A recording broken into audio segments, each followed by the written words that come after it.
Hi everyone, it's Miss K. I'm an English teacher by day. By night, I read a lot of books. And today we are going to talk about the final book in the current Blood and Ash series by Jennifer Armentrout. There are more coming out after this one. However, they're not out yet. So this is the War of Two Queens. This is our final story as of right now with Poppy and Castile in the Blood and Ash universe. So when we left off with A Crown of Gilded Bones, Cass had been taken hostage and Poppy went to Elysium and summoned the Draken, which are dragons that can shift from human to dragon form, to come and help her fight the Blood Queen, which is Isbeth, her own mother, and to save Cass from the hands of the Ascended, who are vampires. We realize along the way here in this journey that Poppy is not human, as we thought in the first book. She is not Atlantean like we thought in the second book.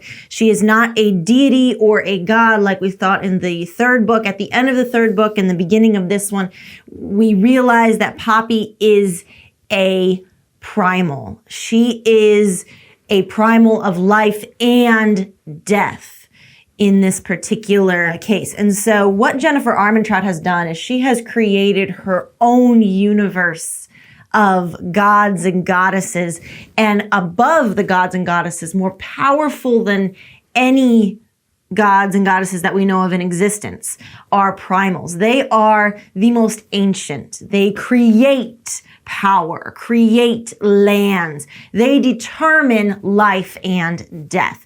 And so Poppy realizes that she has all of this power and doesn't know how to use it. Even her own mother mocks her by saying, "You are a god, but you have no idea how to fight like one." So this book is about Poppy learning how to fight, not like a goddess, but a primal. As she saves Cass and figures out how to cure him of his bloodlust, they have to figure out how to fight the Revenants, how to kill the Blood Queen, which is Isbeth. They need to figure out Poppy's lineage. So there's a lot happening in this book, and I'm only going to be able to touch on very little of it in this particular book review. So after Poppy gets Cass back and they are working on fighting the Blood Queen, a prophecy keeps popping up. And the prophecy states that two women will come from the west to destroy everything in the east and bring about death and destruction to remake the realms as we know it. Now, this prophecy, the thing about prophecies is they're very loosey-goosey type of deal. Anytime you hear prophecies, even in, regular old life, we talk about fate and divine prophecy, and we talk about those prophetic images that may come into our heads. And we say, well, that's kind of believable, yes, but can you change the prophecy? And that's what Poppy and Cass set out to do. But the thing about the fates, they call it the Aurae in this book, Jennifer Armentrout calls them the Aurae, is that fates are funny things. You cannot change the line of fate that is already drawn for you. All you can do is change the way that you get there. So Poppy is not death and destruction itself. She is the harbinger of death and destruction. She is actually the second woman in this prophecy, meaning there was a first, because it said two women. She is the second. So who was the first? In so doing, she completes this prophecy by freeing Kolis. Kolis is the most ancient of primals.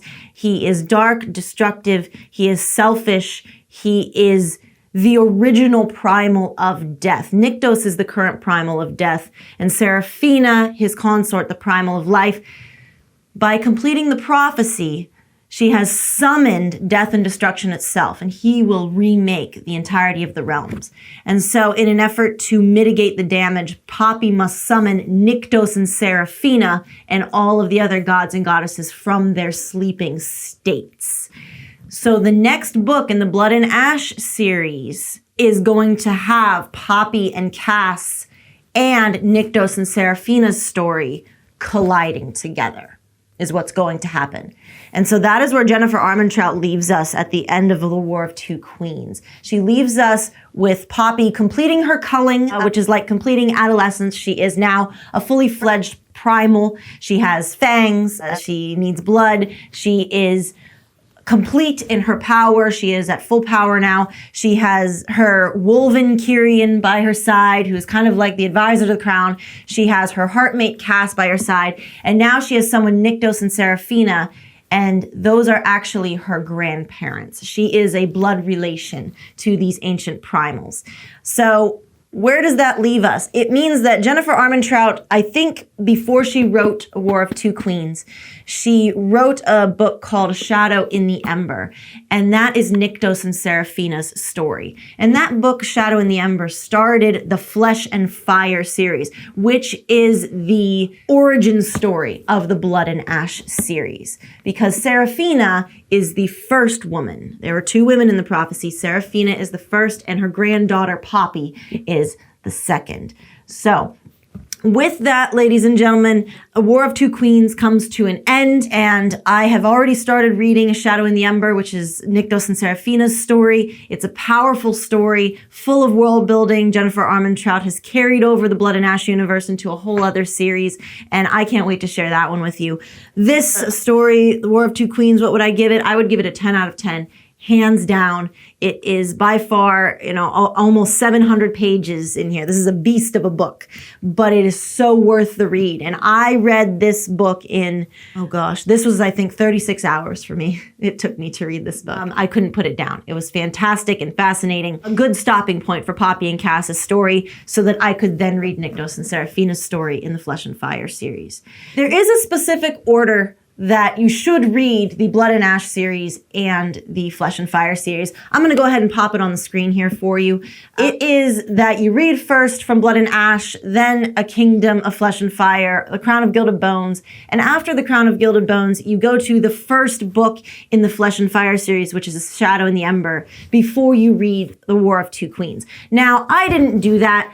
I read all of Poppy and Cass's story before I started reading A Shadow in the Ember. I'm currently reading that now. And I don't think it matters what order you read them in, as long as you read it in chronological order according to the series itself. There are people out there that are going to see this video and say, no, you must read it in the chronological order that Jennifer Armentrout laid out for you.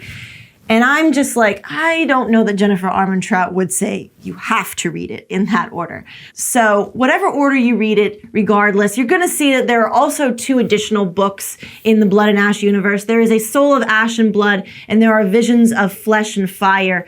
A Soul of Ash and Blood is just a retelling of From Blood and Ash, but from Cass's point of view. And Visions of Flesh and Fire is a retelling of the entirety of Poppy and Cass's story, but from the point of view of Miss Willa herself in the form of diary entries. And I'm not a fan of retellings.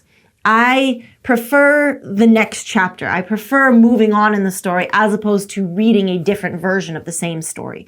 So I will not be reading A Soul of Ash and Blood, and I will not be reading Visions of Fire and Flesh, which makes the entire order that you're supposed to read this series in kind of irrelevant in my case. So this book, let me know what you thought of it. Let me know what you think of the entire Blood and Ash series. I can't wait to share the Flesh and Fire series with you as soon as I'm finished reading Shadow in the Ember. I'll get the review out to you. Let me know what you think of Poppy and Cass's story in the comments below. Let me know if you're excited to continue this story. I know I am, and I can't wait for Jennifer Armentrout to bring out the next book in the Blood and Ash series. So until next time, folks, I'm Miss K.